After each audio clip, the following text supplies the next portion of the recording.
Welcome to PlayerUnknown's Battlegrounds. Now, a lot of my viewers have been asking me about this game because I've been streaming it quite a lot, so I thought I would make an introduction video for you guys to give you a little bit better understanding of what's going on when I'm playing the game. And even if you're playing the game yourself and you just got into it, seeing as how it is a new game, this video is for you. Now, to break it down simply, PlayerUnknown Battlegrounds is a 100-player battle royale third-person shooter. The purpose of the game is simple: be the last one standing. Think of the Hunger Games, the movie, or the book, if it were a video game, but done very well.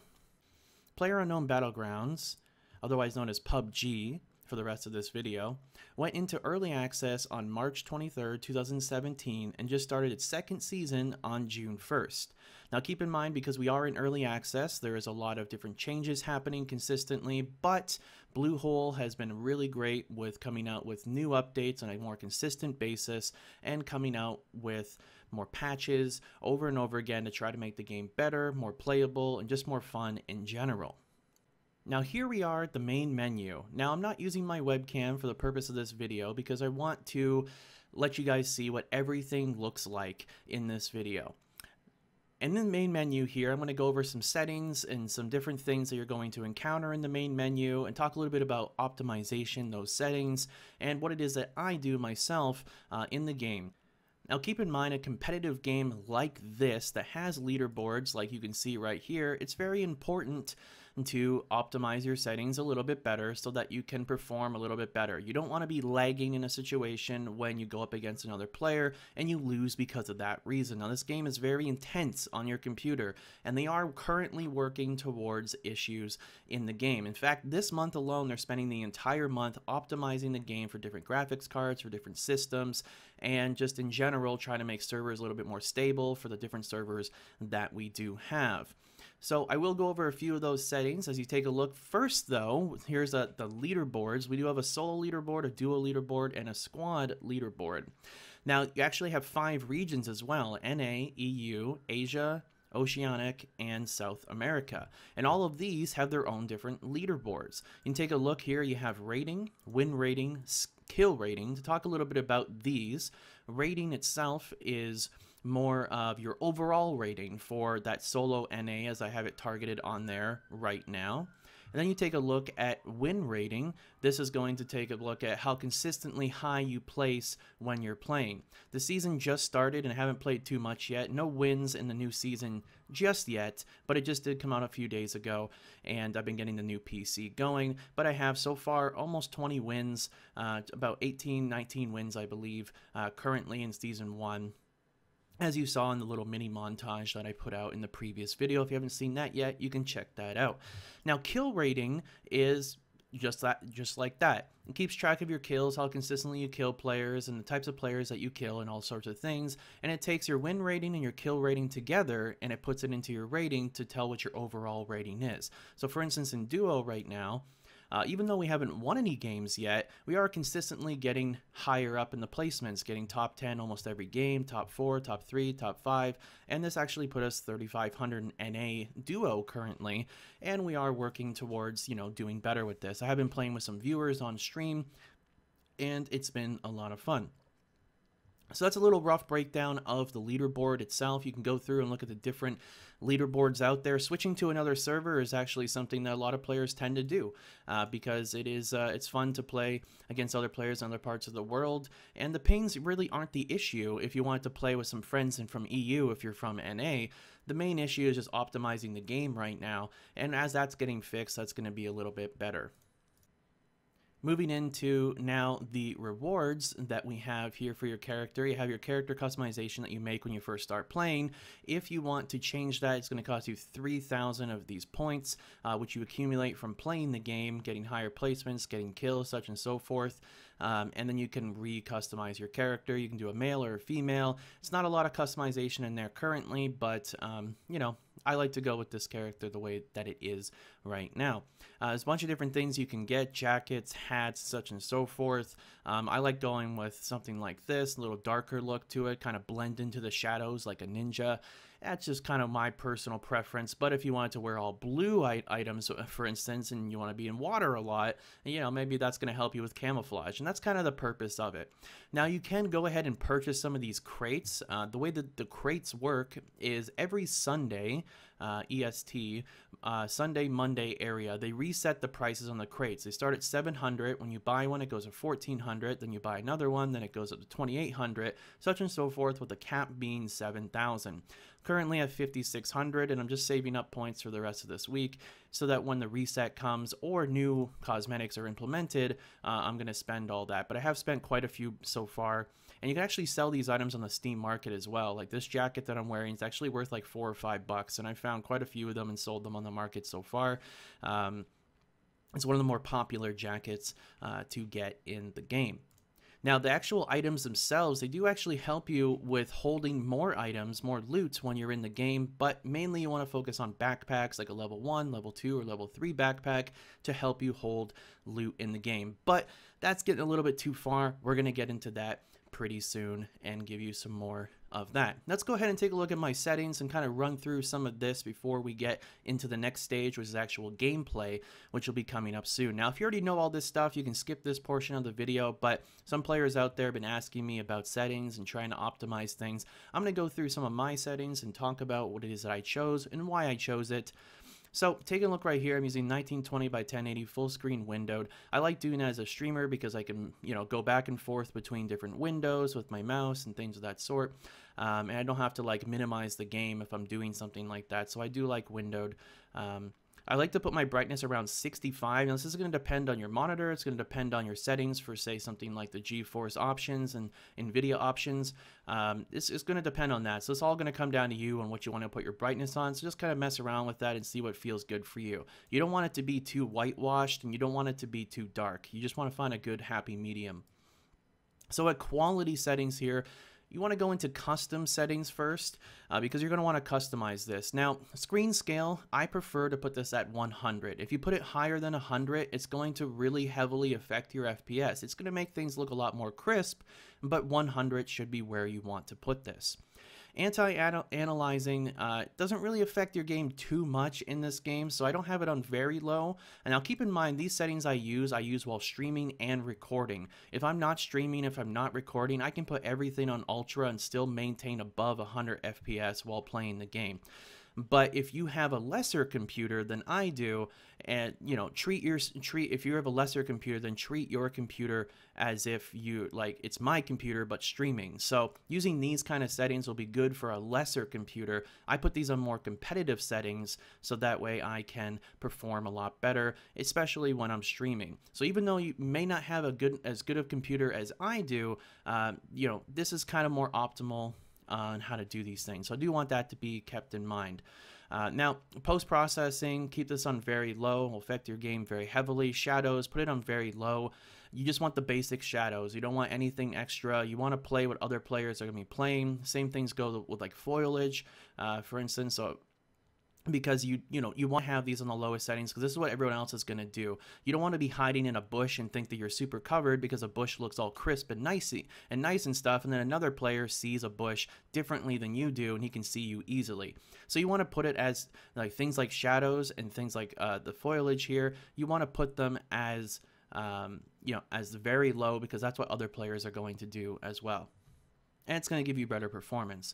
And talk about textures, the difference between high and ultra is not really a difference. If I show you right now, let me show you what high looks like. You can see my character, and let's go to ultra now. Now ultra does use more, but it looks pretty much the same. Did you even notice a difference? you're really not going to notice that much of a difference because you have the other settings low and you have your screen scale put to 100. So on high here, it just uses less and it looks the same. So do that. And plus it looks a little bit nicer. You can see things a little bit easier, and that's why I have texture up higher. Now effects, you want to have this on low or very low or maybe even medium depending on your PC specs, but try not to put this very high. It's going to affect you pretty hard. And then at the same time, it's going to, you do want to be able to see some effects like someone shooting at you, you can see the flash from their gun, such and so forth, or if a grenade gets thrown at you or an explosion happens. These are things that you're going to want to be able to see a little bit more clearly, but you don't need to have it anything above low. This is about as high as you want to take it. Now, like I said before, I already talked about this one. In view distance, this doesn't really matter at all. You would think it would matter, but it really doesn't. It doesn't really affect your game that much. You can mess around with this. If you see a performance drop because you're using a higher view distance, I see as far as you can see with this current setting right now. So I don't know what putting it way up there is really going to do, but that's just pretty much how I do it. Now, as far as controls go, we're going to talk a little bit more about optimizing your graphics in just a second here, but I'm going to talk a little about controls. Now, you want to get sensitivity in the game is going to be really important. You're going to want to make sure that you, what I like to do is keep my highest sensitivity to the highest. So my general sensitivity is going to be highest. This is how I can look around quickly and see if someone's coming up behind me quickly. And then you want to put all the other settings more scaling downwards. And the reason why is because the higher the scope that you have, the less you want to move it, right? So you could even maybe put like 15 times even lower, or 8 times even lower, but it all comes down to personal preference. Ideally in competitive shooter games, you want to use a lower sensitivity as you want to be more consistent with your shots and not bouncing all around everywhere. But play with this as time goes on. This is what I like to do for now, and it does help quite well.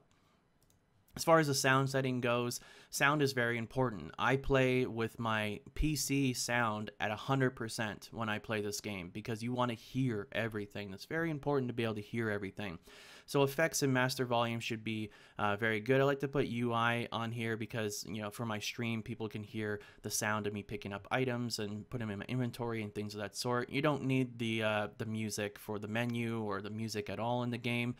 Turn that off because hearing footsteps and hearing sounds like gunshots are really important. You don't want anything to interfere with that.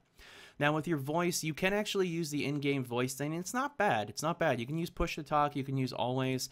I usually, when I'm playing with viewers or with friends, I use my Twitch app server, which will be found in the location of the stream in the description of the YouTube channel video.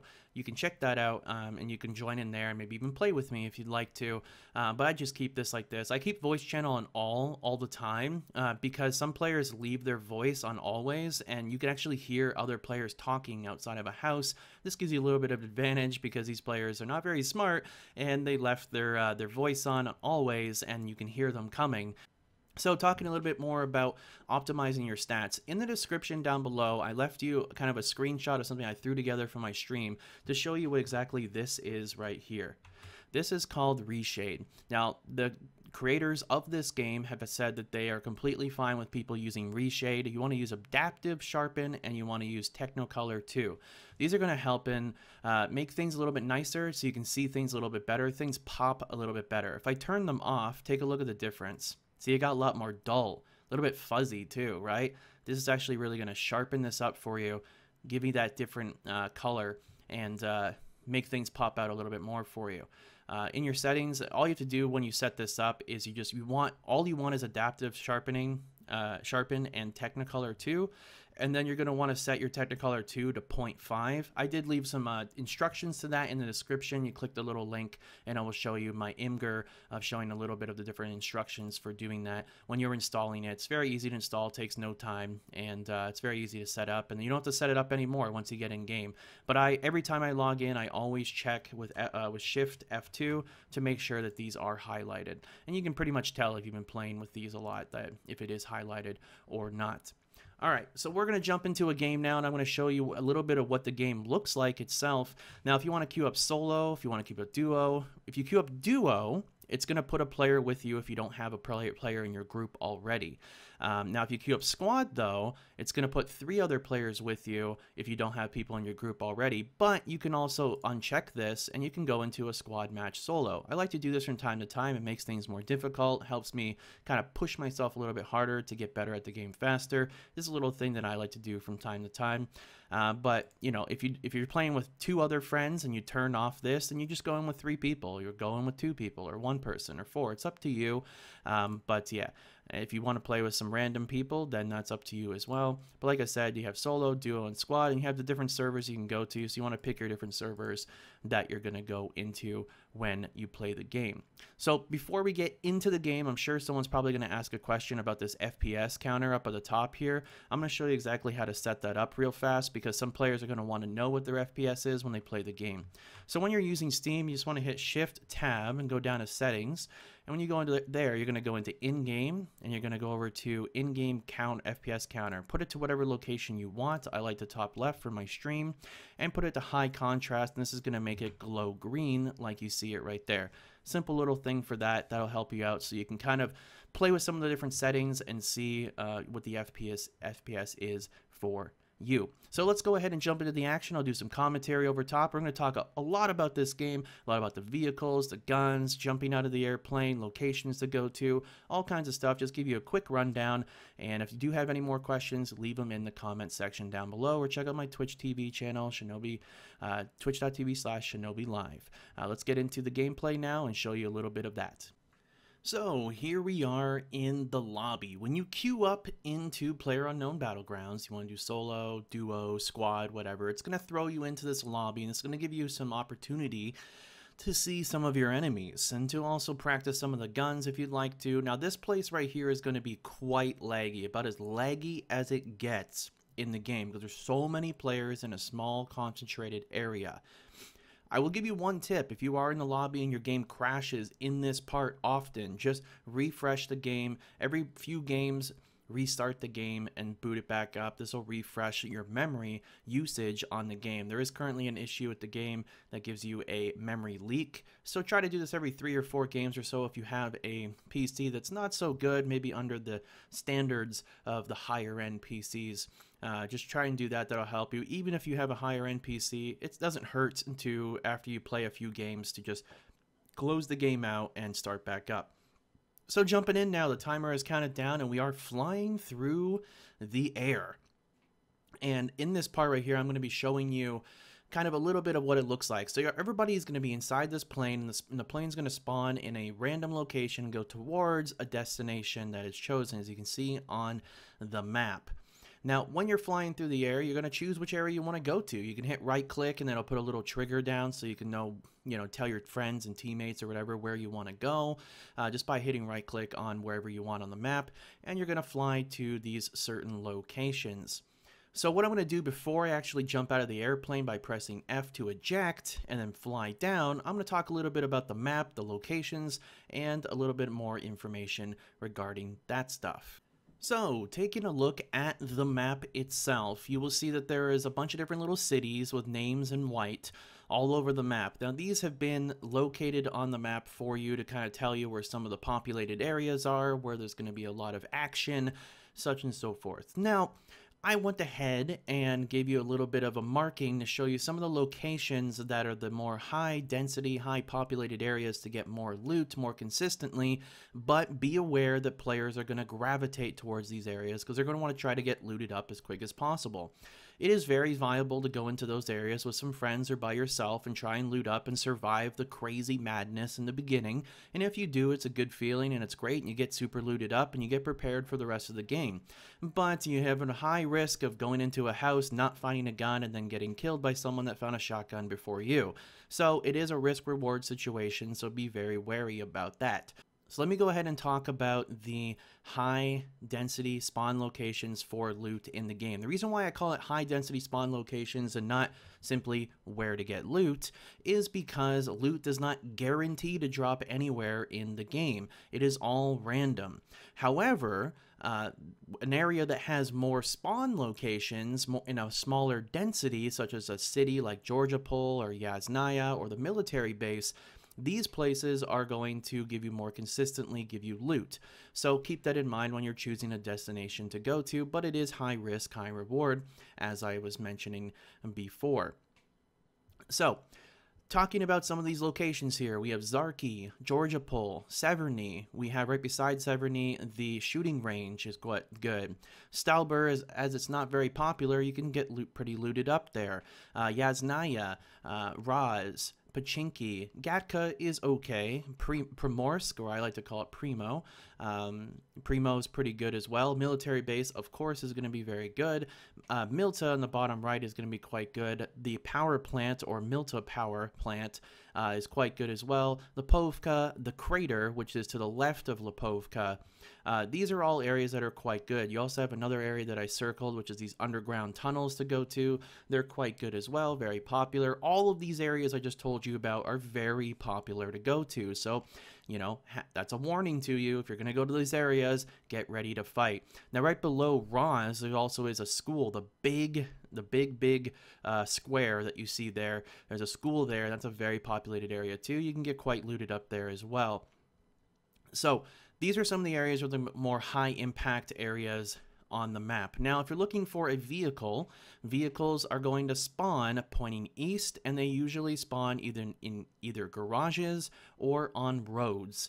So even dirt roads count in this area, so keep that in mind when you're playing the game. You'll see little like brownish dirt roads on the map you're looking at right now. Those can also spawn vehicles. So if your goal is to jump down into an area and jump down to get a vehicle, you're going to want to jump down to an area that has a garage or a place that has a road that you can maybe, you know, fly over while you're jumping out of the airplane and falling from the sky to find a vehicle, and then drive to a location so you can loot up with your friends. But that's a little bit of the overlook of the map. Pretty simple stuff, but choosing which areas to go to, just play the game, just get used to these areas, get used to where spawn can drop, get used to where the loot can be, all that kind of stuff, and that's going to help you greatly and help you be more experienced at the game.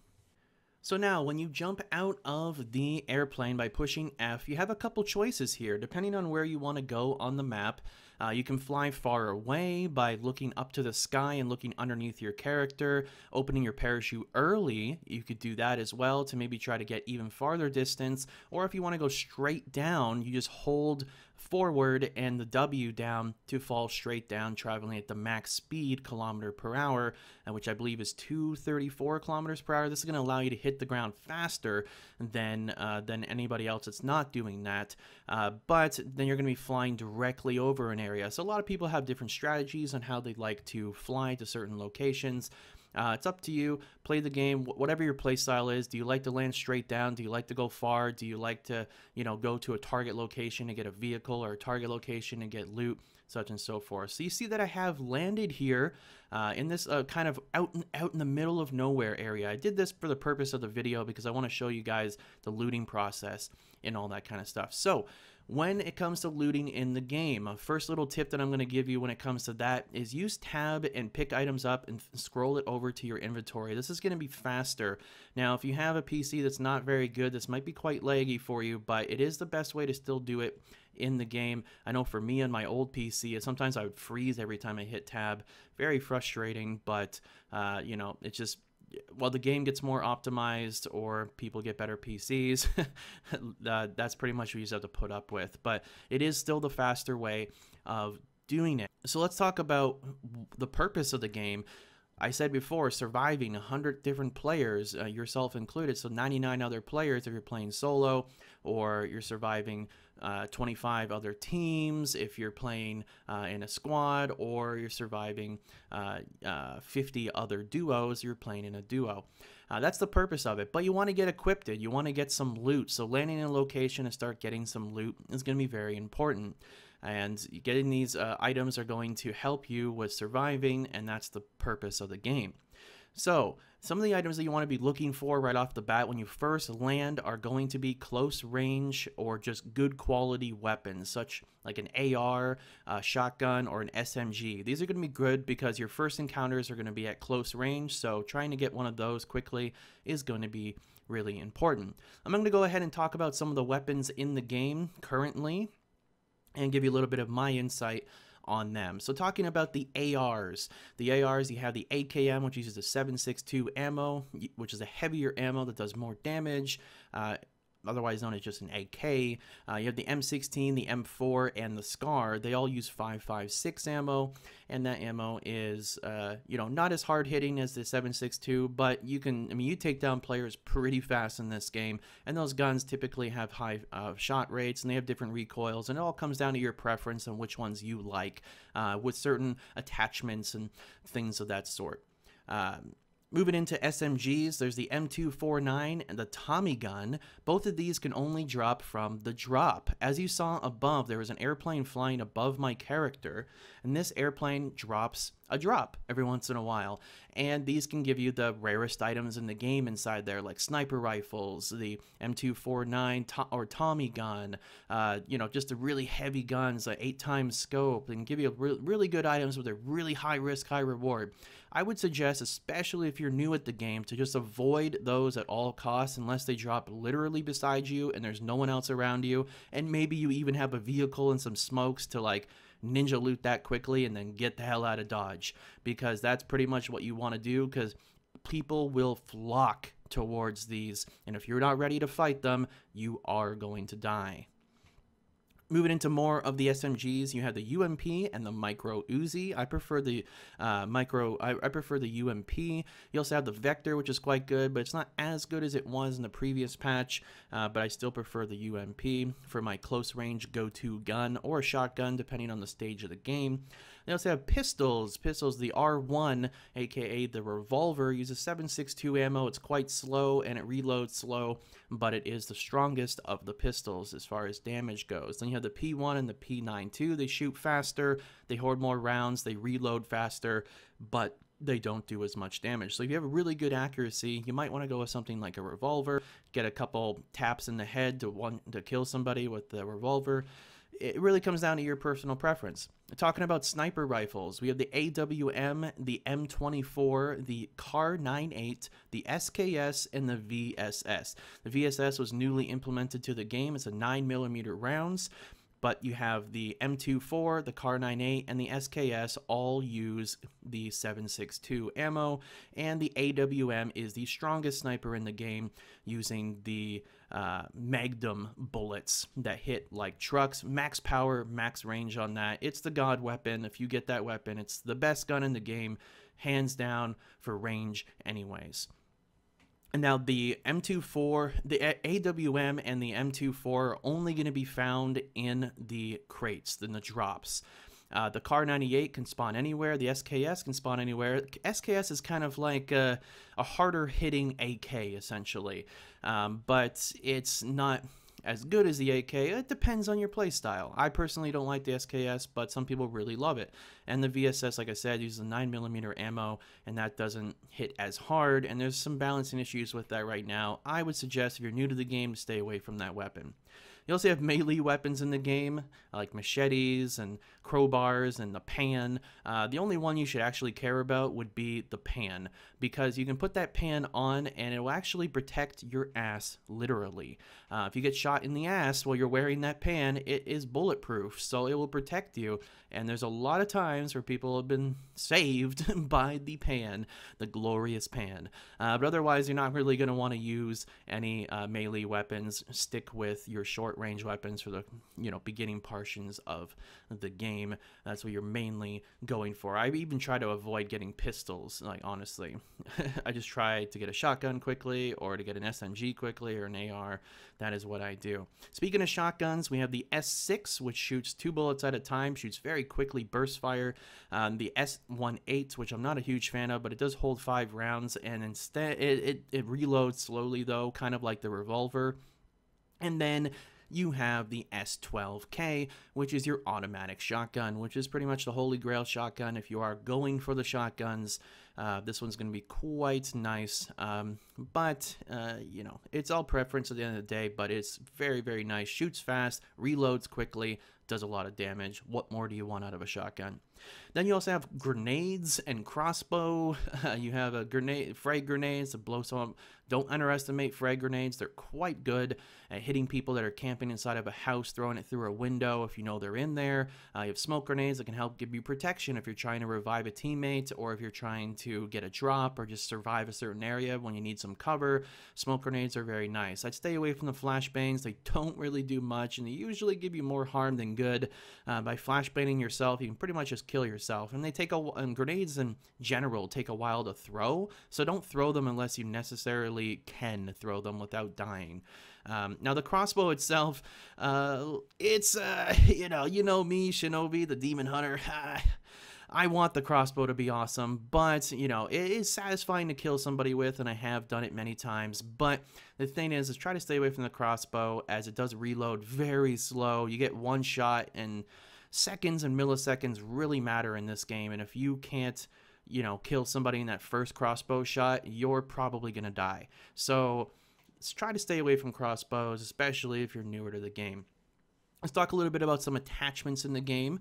Now, attachments are for weapons to help you with recoil, or give you sights to help you hit someone from a farther distance.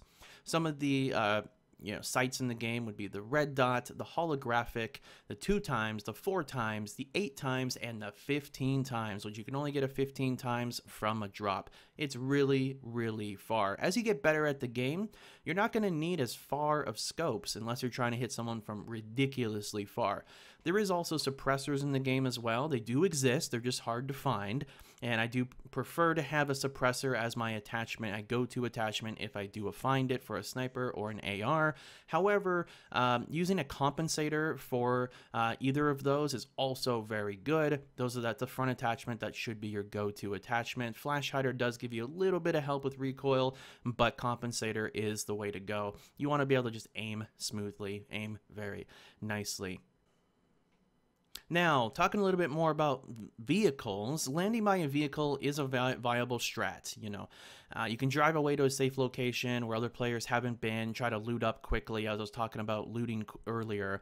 Vehicles serve like many purposes, though. They can get you across an open field to get you to cover, getting you out of a blue circle into the white one, providing cover, catching someone off guard, or if you want to have a little fun. Oh boy. Keep in mind, in the later stages of the game, a vehicle can make you an easy target. A lot of this game is about the element of surprise. Positioning and trying to not make your location known is pretty important. Now let's go ahead and talk about the circle in the game. I'm going to go ahead and post a screenshot up on there for you to show you what the circle is, the white circle I'm talking about. This is your impending doom. Now the players, they're ruthless. They're ready to kill you at any second, but the circle always wins. The house always wins in this game. So what I'm talking about there, the white circle, you're trying to stay in that location as much as possible. You're going to have a blue circle, otherwise known as the electricity field, that after the timer goes down is going to start coming towards you, towards the circle, and closing into the white circle.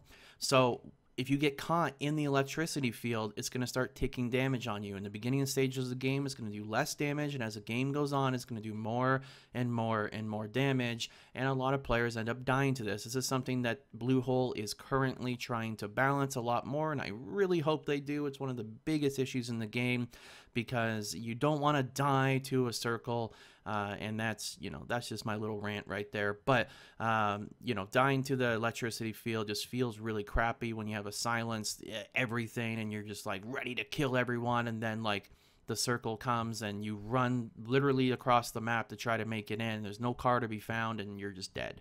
So keep an eye on that. Awareness is important. Circle awareness, #1 thing in the game. Keep an eye on that. And as the game goes on, the circle is going to get smaller and smaller and smaller, so you're going to want to keep moving more and more towards the centers of the circle. And also, with that said, the circle itself is supposed to be in the game to make it so that it forces players to fight each other. That's the idea behind it. So if there was no circle in the game, if there was no electricity field in the game, then there would just be no purpose to fight ever. There'd be no purpose to leave the house that you're in, camping or something like that. So that's why they're in the game. And they do need a little bit of tuning, like I said, but you do want to make sure that you get into those circles and don't get caught outside of them and die outside the play zone, because then, you didn't even get a chance to shoot someone and just spent 20 minutes looting. So after you have looted up quite a bit and the circles are coming towards you, you want to try to start moving towards the circles. Like I said, try to get inside the white circle and survive there. That's the purpose of the game, is to survive the rest of the players for the game and just make it all the way to the very end of the game. So what I'm going to do now is go ahead and give you some helpful tips that I wish I knew when I first started playing this game. Some things that might actually help you out a bit when playing PlayerUnknown Battlegrounds. So, the first tip that I want to give you, winning a game isn't supposed to be easy. It might even take you a little while to kill somebody or even know where you're getting shot from. This is very common, and don't be upset if that happens to you. You're not supposed to win every single game, especially when you're newer to the game. If I could give you one tip and one tip alone, it would be to just play. Get in there and learn the recoils of the gun, land in populated areas, and practice killing players. Even though the entire game isn't about killing players, and it's about a lot more than that, the final player at least will need to be killed. It comes down to that 1v1. You need to be able to perform. You need to be able to kill that guy. You need to be able to take him out. And so that's why that one tip I think would be very good for you. You need to be able to handle the guns. You need to be able to do that kind of stuff. Tip number 2 here, positioning, awareness, aim, and calling out locations for teammates are all very important. Players that do all of these very well and consistently well will do consistently well. When calling out a location, try to keep it short and sweet, as seconds or even milliseconds really matter. An example of this would be calling out something like this: 2 guys, northeast, 30, behind the rock. Short and sweet, just like that. Lets your teammates know where the players are, and they can help assist you in that situation. And I will say, if you are playing with friends, please try to help each other as quick as possible. Get those trades, go into those situations and maybe try to pick a few of them off. If your teammate goes down and then he's just shot down on the ground and you're like, oh, wait, where did Timmy go? You just lost a teammate. So, working together is very important, and calling out things, having awareness, these are all very important things. I would say that positioning, awareness, and aim are the most important factors in the game. So do those, get good with those. Now, make sure when you're calling out areas to try to be as specific as possible, but keep it short and sweet when instructing your teammates to an enemy's location, because you don't want to make it too long. You don't want to be like, he's over by the house, like in front of me. Like, if you say that, which house? There's like 5 of them, He's by the tree. There's like 30 of them, right? You have to call it a little bit more specific and try to keep it short and sweet, though, like I was talking about. Tip number 3, use your left alt key to look around. Always be looking around. That's part of your awareness. Make sure that you want to know that someone's coming up behind you. You have no idea how many times I've snuck up behind somebody and killed them. They didn't even stand a chance because they don't look around consistently. You have to do that. It's very important. Tip number 4, always look for signs of players around you, like open doors, for instance.